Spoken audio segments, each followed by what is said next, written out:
Hello friends, welcome to my channel new hope class. আজকে আমি west Bengal বোর্ডের composed upon Westminster Bridge by William Wordsworth এই কবিতাটি আলোচনা করব।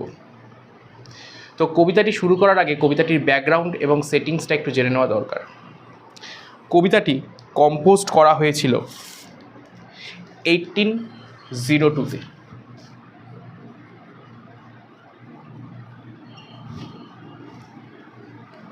composed in 1802 এবং কবিতাটি উইলিয়াম ওয়ার্ডসওয়ার্থ তিনি একদিন আর্লি মর্নিংয়ে তার সিস্টার ডরোথি ওয়ার্ডসওয়ার্থ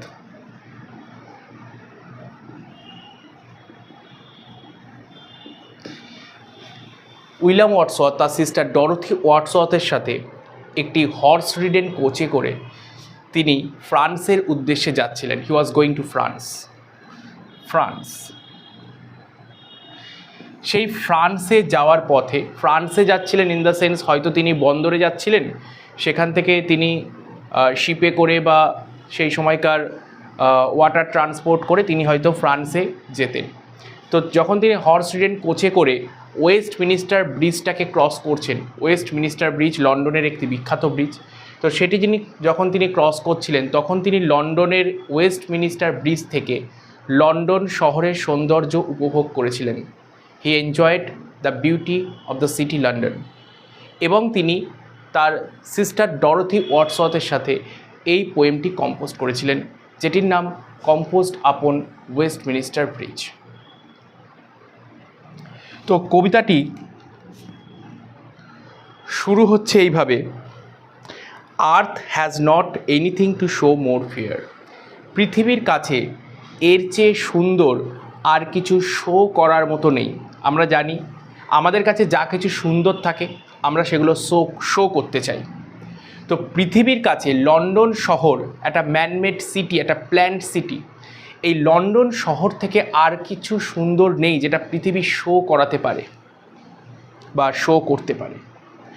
ডাল would he be of soul who could pass by. তার হৃদয়টা, সেই ব্যক্তির হৃদয়টা হয়তো ততটা নিম্ন স্তরের যে কিনা এই সৌন্দর্যটাকে উপভোগ না করে পাস বাই করে। ফ্রেন্ডস, এখানে হাইপার বেটন ইউজ করা হয়েছে। হাইপার বেটন বলতে বোঝানো হয় যে গ্রামাটিক্যাল সেন্টেন্স লেখার অর্ডার, সেটা যদি পোয়েটরা নিজেদের কবিতার স্বার্থে পোয়েটিক রিদিমটাকে মেলানোর জন্য যদি একটু এদিক ওদিক করে, তখন এই যে ডিভাইসটা ইউজ করে বা এই যে টেকনিকটা ইউজ করে পোয়েটরা তাদের কবিতা লেখার সময়, এই সিস্টেমটাকে হাইপার বেটন বলা হয়। কবিরা গ্রামাটিক্যাল অর্ডারকে নিজেদের কবিতার স্বার্থে চেঞ্জ করতে পারে। একে বলা হয় পোয়েটিক লিবার্টি, অর্থাৎ তাদের পোয়েটদের একটি স্বাধীনতা দেওয়া হয় তাদের কবিতার স্বার্থে, কবিতার ছন্দ মেলানোর স্বার্থে গ্রামাটিক্যাল অর্ডারটাকে একটু আলাদা করে নেওয়ার নিজের মতো করে। যেমন এখানে হওয়া উচিত ছিল হিজ সোল উড বি ডাল হু কুড পাস বাই। তার হৃদয়টা হয়তো ডাল যে পাস বাই করতে পারে, কিন্তু এই অর্ডারটাকে একটু আলাদা করে লেখা হয়েছে dull would he be of soul who could pass by. A sight so touching in its majesty. এই যে দৃশ্যটা, লন্ডন শহরের দৃশ্যটা, এটা খুব টাচিং, হৃদয়স্পর্শী, এবং এর রাজকীয়তাটা, এর ম্যাজেস্টি, এর রয়্যালটি, সেটা যেন হৃদয়স্পর্শী। This city now does like a garment wear the beauty of the morning. অর্থাৎ সকালের সৌন্দর্যটা যদি একটি বিউটি হয়, সকালের সৌন্দর্যটা যদি একটা বিউটিফুল গার্মেন্ট হয়, সকালের বিউটিটা বা the beauty of the morning যদি এটা একটা বিউটিফুল গার্মেন্ট বা পোশাক হয়, তাহলে সেই পোশাকটা যেন এখন এই মুহূর্তে লন্ডন শহর পরিধান করে রয়েছে। যে পোশাকটার সৌন্দর্যটা কেমন, বিউটিনেসটা কেমন, সেটা হচ্ছে সাইলেন্ট অ্যান্ড পিওর। সকালের সৌন্দর্যতা যদি একটি গার্মেন্ট হয়, তাহলে সেই গার্মেন্টটা এখন লন্ডন শহর পরে রয়েছে, যে গার্মেন্টটা হচ্ছে সাইলেন্ট অ্যান্ড পিওর, নিস্তব্ধতা এবং আনকম্পেয়ারেবল। বেয়ার বলতে এখানে বোঝানো হয়েছে নগ্ন নয়, এখানে বেয়ার বলতে বোঝানো হয়েছে আনকম্পেয়ারেবল, যেটা অতুলনীয়।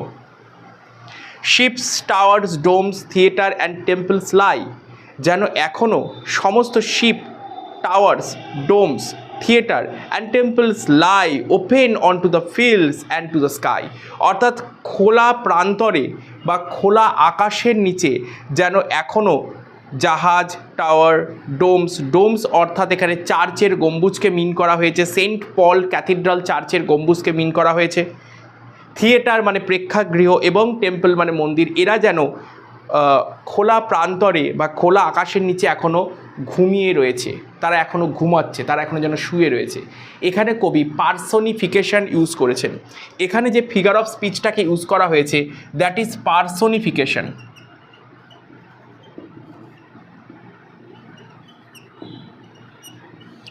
পার্সনিফিকেশন বলতে বোঝানো হয় যদি কোনো জড়বস্তুকে কবি বা কোনো লেখক মানুষের সাথে, হিউম্যান বিংয়ের সাথে কম্পেয়ার করে বা হিউম্যান বিংয়ের সাথে তুলনা করে বা হিউম্যান বিং হিসাবে দেখায়, তখন সেই বস্তুটিকে বা সেই জড় পদার্থটিকে বলা হয় পার্সনিফিকেশন। যেমন এখানে ship, tower, domes, theatre and টেম্পলকে পার্সনিফিকেশন করা হয়েছে, অর্থাৎ এখানে এদেরকে মানুষ রূপে দেখানো হয়েছে যে তারা যেন খোলা প্রান্তরে, খোলা আকাশের নিচে এখনও ঘুমন্ত অবস্থায় রয়েছে।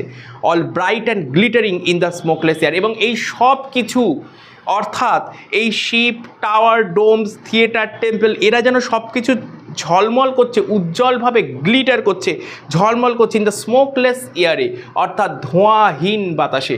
ধোঁয়াহীন কেন বলা হয়েছে? কারণ এখনও এটা একটা টাইম অফ মর্নিং, এটা একটা ভোরবেলার সময়, আর্লি মর্নিংয়ের সময়, যে সময় এখনও জাহাজ চলাচল করা শুরু হয়নি, কলকারখানার কাজকর্ম শুরু হয়নি, তখন যেন তখন এয়ারটা যেন পিওর, স্মোকলেস, পলিউশন ফ্রি, সেই পলিউশন ফ্রি এয়ারে যেন সব কিছু ঝলমল করছে। Ships, tower, domes, theatre, temples এরা যেন ঘুমোচ্ছে এবং যেন ঝলমল করছে।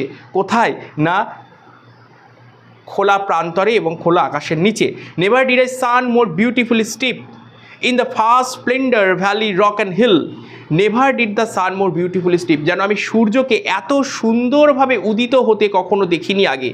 ফার্স্ট টাইম কবি এই ওয়েস্টমিনিস্টার ব্রিজ থেকে সূর্য উদয় দেখছেন, যেটা এক্সেলেন্ট, যেটা তার কাছে মার্ভেলাস বলে মনে হচ্ছে। ইন দ্য ফার্স্ট স্প্লেন্ডার, অর্থাৎ প্রথম সূর্যের কিরণে তিনি উপত্যকাকে দেখছেন, তিনি পাথরকে দেখছেন, তিনি পাহাড়কে দেখছেন। Never saw I never felt a calm so deep, আমি কখনো দেখিনি, কখনো অনুভব করিনি এতটা গভীর শান্ত ভাব, এতটা গভীর শান্ত ভাব আমি যেন কখনো অনুভব করিনি, কখনো দেখিনি। আর river glideth at his own sweet will, dear God the very houses seem asleep, বলছে যেন নদীটি, অর্থাৎ এখানে থেমস নদীর কথা বলা হয়েছে ইংল্যান্ডের, যেটাকে আমরা বাংলায় টেমস নদীও বলি। তো সেই টেমস বা থেমস যে নদীটা সেটা বয়ে চলেছে, সেটা গ্লিথ অর্থাৎ বয়ে চলেছে at his own sweet will, তার নিজের ইচ্ছায়, নিজের খেয়ালে থেমস নদীর যে গতিপথ বা থেমস নদীর ধারা যেন বয়ে চলেছে। কারণ একটু পরেই জাহাজ চলতে শুরু করবে টেমস নদীতে, এবং যখন জাহাজ, বড় বড় স্টিমার বা ওয়াটার ভেহিকেলসগুলো চলতে শুরু করবে, তখন কিন্তু নদীর জল বাধাপ্রাপ্ত হবে, তখন কিন্তু সে তার নিজের খেয়ালে বয়ে চলতে পারবে না। কিন্তু এখনও যেহেতু জাহাজ চলাচল হয়তো শুরু হয়নি, যার জন্য এখানে কবি বলছেন the river glideth at his own sweet will, will অর্থাৎ তার ইচ্ছা, তার খেয়াল, তার খেয়ালে নদী বয়ে চলছে। ডিয়ার গড, হে ঈশ্বর, the very houses seem asleep, যেন প্রতিটা বাড়ি এখনও ঘুমন্ত অবস্থায় রয়েছে। ঈশ্বর, প্রতিটা বাড়ি যেন এখনও ঘুমোচ্ছে। And all the mighty heart is lying still, প্রতিটা বাড়ি যেন এখনও ঘুমোচ্ছে। অর্থাৎ এখানে হাউস কথাটা, হাউসকে এখানে যেমন মানুষের সাথে তুলনা করা হয়েছে, অর্থাৎ পার্সনিফিকেশন করা হয়েছে, এর সাথে সাথে এখানে ট্রান্সফার এপিথেটও ইউজ করা হয়েছে। ট্রান্সফার এপিথেট, ট্রান্সফার এপিথেট বলতে বোঝানো হয় যখন আমি হাউস শব্দটাকে কবি ইউজ করছে, বাট তিনি মিন করছেন হাউসের ভেতরে থাকা মানুষদেরকে। The inhabitants of this house, অর্থাৎ হাউসের যারা বাসিন্দা তাদেরকে তিনি মিন করেছেন। অর্থাৎ বলেছেন হাউস, শব্দটা ব্যবহার করেছেন হাউস, কিন্তু মিন করেছেন বাড়ির মানুষদেরকে। অর্থাৎ এখানে তিনি ব্যবহার যেটা করেছেন সেটা হচ্ছে ট্রান্সফার এপিথেট।